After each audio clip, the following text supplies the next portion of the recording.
All right, today we're jumping into a really unique way of looking at the nature of God, drawn from paper 3 of the Urantia book. It explores God on a scale that's both mind-bendingly cosmic and incredibly personal. So let's dig in. Right off the bat, the source text hits us with this powerful, intimate idea.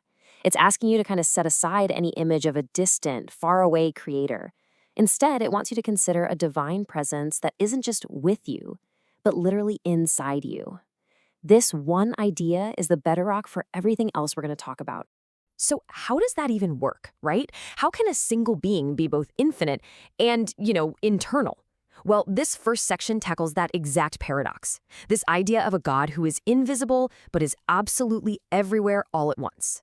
First, the text just lays out this scale that's, well, it's almost impossible to wrap your head around. It describes a presence that doesn't just fill our universe, but a universe of universes. It's an omnipresence so total that no physical space could ever hope to contain it. And then, bam, here's the pivot.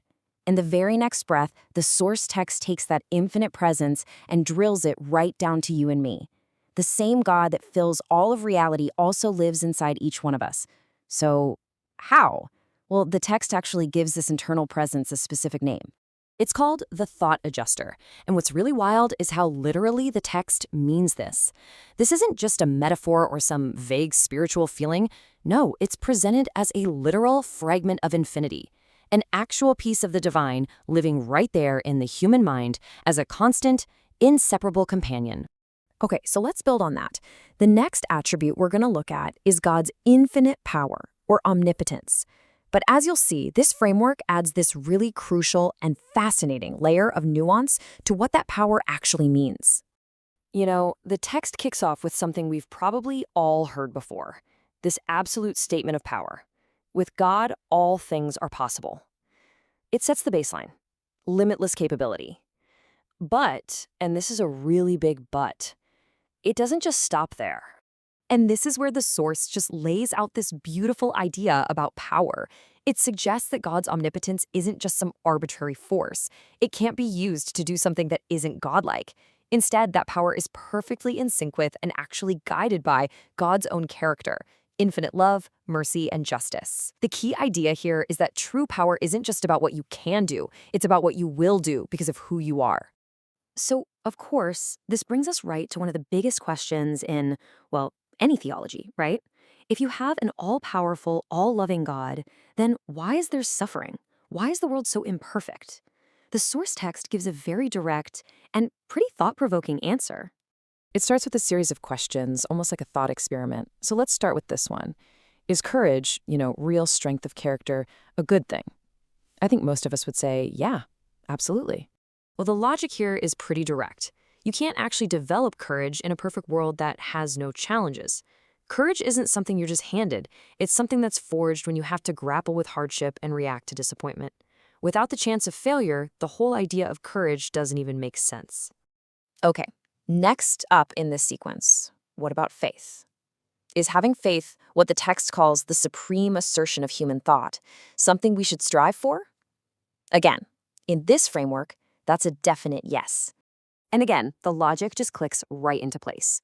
For faith to even be a thing, there has to be uncertainty. If we knew everything with 100% certainty, there'd be no room for belief, no need for faith. So, in this view, faith is what grows in that gap between what we can know for sure and what we choose to trust anyway. So what's the point of all this struggling and choosing to believe? Well, to make the purpose of this whole journey crystal clear, the text draws a really sharp contrast between our experience and that of another type of being entirely. Just look at this contrast here. It's fascinating. On one side, you have these perfect beings from what the text calls the central universe, Havona. They are just born good, brave, and kind. Their virtue is a given. It's inherent. And then there's us. We're not born with all that stuff perfected. We have to become courageous. We learn to be altruistic. We have to choose to be idealists. For them, it's a state of being. For us, it's a process of becoming. And that's the whole takeaway right there.